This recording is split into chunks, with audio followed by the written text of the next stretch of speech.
দেহ পাশে কেউ কেঁদো না, গল্পগুলো রেখো অজানা, গানখানা থেকে খুঁজে নিও মোর সে গল্প।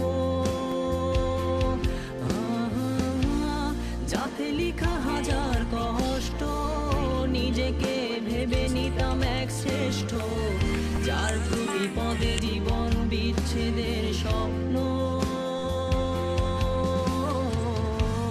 সেই দিনে